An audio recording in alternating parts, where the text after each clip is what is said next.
ഒരു കുടുംബത്തിൻ്റെ ഉപജീവനത്തിനായിട്ട് കടലിൽ മത്സ്യബന്ധനത്തിന് പോയി ഇന്നേക്ക് 8 ദിവസം കഴിഞ്ഞു. മകനെ കാണുന്നില്ല. മകനെ കണ്ടെത്തണമെന്ന് ആവശ്യപ്പെട്ട് ഈ അമ്മ പല പ്രതിഷേധങ്ങളിലേക്കും എത്തി. ഇപ്പോൾ അതിൻ്റെ ഒരു തെരച്ചിൽ ആരംഭിച്ചിട്ടുണ്ട് എന്നാണ് നമുക്കറിയാൻ കഴിയുന്നത്. അമ്മ, എന്തായിരുന്നു ഈ പ്രതിഷേധിക്കാൻ ഉണ്ടായ ഒരു സാഹചര്യം? കാര്യം കടലിൽ കാണാതാകുന്നു. എങ്ങനെയായിരുന്നു ഈ മകൻ പോയത്? ഇന്നലെ 7ാമത്തെ ദിവസമായിട്ടും നമുക്ക് ഈ തെരച്ചിൽ നടക്കുന്നതെന്നല്ലാതെ നമുക്കൊന്ന് കണ്ടെത്താനുള്ളൊരു സാഹചര്യം ഉണ്ടാവാതെ വന്നപ്പോഴത്തേക്ക് ഞാൻ പരാതി കൊടുക്കാൻ വേണ്ടിയിട്ടാണ് പോയത്. നമ്മുടെ സ്റ്റേഷനിലേക്കും കോസ്റ്റൽ സ്റ്റേഷനിലേക്കും കളക്ടർക്കൊക്കെ പരാതി കൊടുക്കാമെന്നുള്ള രീതിയിലാണ് ഞാനിവിടെ നിന്ന് ഇറങ്ങിയത്. കോസ്റ്റൽ ചെന്നപ്പോഴത്തേക്ക് SHOയുടെ അടുത്ത് നമ്മൾ കാര്യം പറഞ്ഞു. സാറ് പറഞ്ഞു നമുക്ക് കോസ്റ്റ് ഗാർഡിൻ്റെ ഭാഗത്തു നിന്നുള്ള സകല കാര്യങ്ങളും നമ്മൾ ചെയ്ത് കഴിഞ്ഞു, അവർക്കൊരു പരിധിയുണ്ട്, അപ്പോൾ അത് എല്ലാം മാക്സിമം അവർ ഉപയോഗിച്ചു എന്ന് പറഞ്ഞ്. പക്ഷേ നമുക്കതിന് അപ്പം ഞാൻ ചോദിച്ചു, സാറേ ഈ റിസൾട്ട് ഇല്ലാത്ത നിങ്ങൾ തന്നെ പിന്നെയും കിടന്ന് ദിവസങ്ങൾ തള്ളി നീക്കാമെന്നല്ലാതെ അതിനകത്ത് റിസൾട്ട് കൊണ്ടുവരാൻ പറ്റുന്നില്ലല്ലോ. അതുകൊണ്ട് നിങ്ങൾ ഇനി അന്വേഷിക്കേണ്ട, അല്ലെങ്കിൽ നിങ്ങൾ അന്വേഷിക്കുവാണെങ്കിൽ അതിനകത്ത് കൂടുതൽ സേനയെ ഉൾപ്പെടുത്തിക്കൊണ്ട്, അതായത് എനിക്ക് നേവി എനിക്കാണ് ആവശ്യം.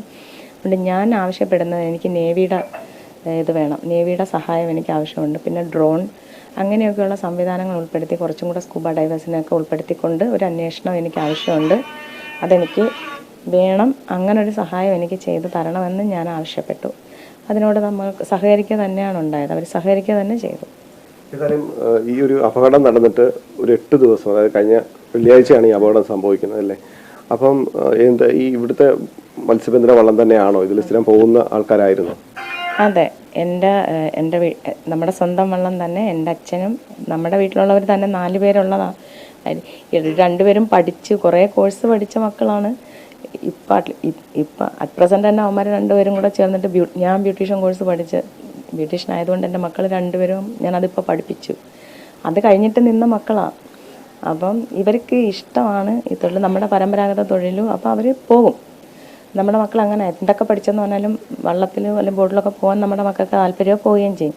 അനിയനും കൂടെ ഉള്ളതാണ്. പക്ഷെ അന്നത്തെ ദിവസം അനിയൻ പോകാൻ ചെന്നപ്പം ചേട്ടൻ പറഞ്ഞു, ചേട്ടൻ അനിയനെ പൊന്നുമോനെ അങ്ങനെയൊക്കെയാണ് വിളിക്കുന്നത്. അപ്പോൾ പിന്നെ പൊന്നിന്ന് കയറണ്ടെന്ന് പറഞ്ഞ് പൊന്നിനെ ഒഴിവാക്കി നിർത്തിയിട്ടും പോയ പോക്കയില്ലേ എനിക്കറിയത്തില്ല. ആ പൊന്നും കൂടെ പോയേനെന്ന് ഇപ്പോൾ ഒരു തോന്നൽ. അതുകൊണ്ട് അവൻ തന്നെ ഒഴിവാക്കി നിർത്തിയതായിരിക്കും. ഏതായാലും ഇത്രയും ഒരു നഷ്ടം വരും, അവനെങ്കിലും മാറി നിൽക്കട്ടെ നിലപ്പോൾ അവൻ ചിന്തിച്ചിട്ടുണ്ടാവും. ഭർത്താവുണ്ടായിരുന്നു, അച്ഛനും ഭർത്താവും മൂത്ത മോനും ഗൗതവും അന്ന് പോയത്. രാധേഷ് പോയില്ല. 2 പേർക്ക് നീന്തലും കാര്യങ്ങളൊക്കെ അറിയുന്ന മക്കൾ തന്നെയാണ്. പക്ഷേ എന്തോ എൻ്റെ മോന് നീന്തി കയറാൻ പറ്റിയില്ല. ഇളയാൾ കുറച്ചും കൂടെ എക്സ്പെർട്ട് എന്ന് വെച്ചാൽ അയാൾ വലയുമായിട്ടൊക്കെ കടലിൽ ചാടുക എടുക്കുകയൊക്കെ ചെയ്യുന്ന മോനെ ഇളയാൾ. പക്ഷെ അന്ന് അയാൾ പോകാൻ ചേട്ടൻ സമ്മതിച്ചില്ല. പഠിച്ച അയാളെന്തോ ഒരു പുതിയ കോഴ്സൊക്കെ അല്ലേ? 2 പേരും കോഴ്സുകൾ, 2 പേരും QC പഠിച്ചവരാണ്. 2 പേരും ബ്യൂട്ടീഷ്യൻ കോഴ്സ് പഠിച്ചു. ഒരാൾ ടാറ്റോ ഡിസൈനിങ് പഠിച്ചു.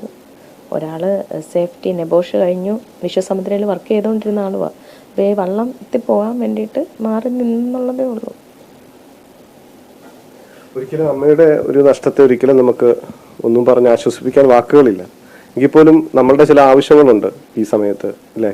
ഒന്ന് കാണാൻ, കണ്ടെത്തുക എന്നുള്ളത്. എനിക്കത് മാത്രമേ ഉള്ളൂ. എൻ്റെ മോനെ കണ്ടെത്തി തരാൻ എന്തെങ്കിലും ചെയ്യാം. എൻ്റെ മോനില്ലെന്ന് എനിക്ക് നന്നായിട്ട് അറിയാം. എൻ്റെ മോനെ എനിക്ക് കിട്ടിയാൽ മാത്രം മതി. 8ാമത്തെ ദിവസം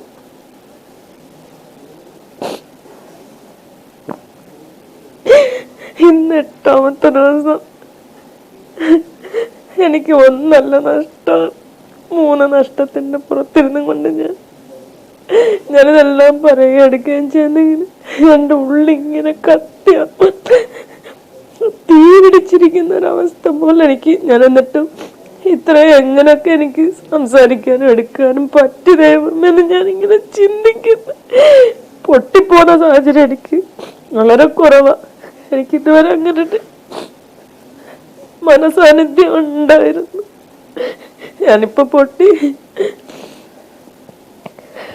എനിക്ക് പിടിച്ചു നിൽക്കാൻ പറ്റാത്ത സമയത്ത് നിങ്ങൾ കയറി വന്നത്, അതുകൊണ്ട് മാത്രം ഞാനിപ്പോൾ പൊട്ടിപ്പോകുന്നുള്ളു. ഞാൻ ആരുടെ മുമ്പിലും ഇതുവരെ കരയാൻ ഞാൻ നിന്നില്ല. എൻ്റെ ഒരു മനസ്സാന്നിധ്യം ഞാൻ പോയിക്കൊണ്ടിരുന്ന് എൻ്റെ മനസ്സ് തകർന്നിരുന്നു. നിങ്ങളെ വന്നത്. ഇപ്പം അന്വേഷണം നടക്കുന്നു, കളക്ടർ വന്നു അല്ലേ? എന്ത് പറഞ്ഞു കളക്ടർ? മാഡം വന്നു, നമുക്ക് ഇന്നലെ പറഞ്ഞ കാര്യങ്ങളെല്ലാം ചെയ്യുന്നുണ്ട്, 7-7:30 മണിയോടുകൂടി തന്നെ അന്വേഷണം ആരംഭിച്ചിട്ടുണ്ടെന്ന് പറഞ്ഞു. അപ്പം ഞാൻ അങ്ങോട്ട് പറഞ്ഞ് പോലീസ് ബോട്ടിൽ പോകുമ്പം നമ്മുടെ മത്സ്യത്തൊഴിലാളികളെയും കൂടെ ഉൾപ്പെടുത്തണമെന്ന് അങ്ങോട്ടൊരു ആവശ്യം പറഞ്ഞു. ചെയ്യാമെന്ന് പറഞ്ഞു, ചെയ്യുകയും ചെയ്തു. മാഡം നമ്മൾ ആവശ്യപ്പെട്ടത് തന്നെ ചെയ്തു തരുന്നുണ്ട്, ചെയ്തുകൊണ്ടിരിക്കുന്നു. അന്വേഷണം ഇപ്പം ഊർജിതമായിട്ട് പോകുമെന്ന് ഞാൻ ചിന്തിക്കുന്നു. ഈ നഷ്ടം നമുക്ക് ഒരിക്കലും നികത്താൻ പറ്റില്ല, പക്ഷേ നമ്മളുടെ ഒരു ആഗ്രഹം അവസാനം അല്ലേ, അതിനുവേണ്ടിയുള്ള ശ്രമമാണ്. അതെ, എൻ്റെ മോൻ്റെ ബോഡി ഇങ്ങനെ കൊണ്ട് തന്നാൽ മതി. അത് ഏത് രീതിയിലായിട്ടുണ്ടെങ്കിലും എനിക്കത് വേണം. എനിക്കെൻ്റെ ആവശ്യം ഇപ്പം അതാണ്. എനിക്കത് കണ്ടെത്തി തന്നേ പറ്റത്തുള്ളൂ. എനിക്കത് വേണം, എനിക്കത് കിട്ടിയേ പറ്റൂ. എൻ്റെ മോൻ്റെ ബോഡി എനിക്ക് കിട്ടിയേ പറ്റത്തുള്ളൂ, തന്നേ പറ്റത്തുള്ളൂ. കണ്ടെത്തി തന്നേ പറ്റത്തുള്ളൂ, എനിക്കത് തന്നേ പറ്റത്തുള്ളൂ. എനിക്കത് വേണം. തീർച്ചയായും താങ്ങാൻ പറ്റുന്നതിലും അധികമാണ് ഈ അമ്മയുടെ വേദന. കാരണം ഒരു കുടുംബത്തിൽ നിന്ന് 3 പേരെയാണ്, അതായത് ഏറ്റവും വേണ്ടപ്പെട്ട 3 പേരെ നഷ്ടപ്പെട്ട ഒരു അമ്മയുടെ വാക്കുകളാണിത്. പ്രദീപ് വാളത്തുങ്കലിനൊപ്പം സുധീഷ്, അമൃത ന്യൂസ്, കൊല്ലം.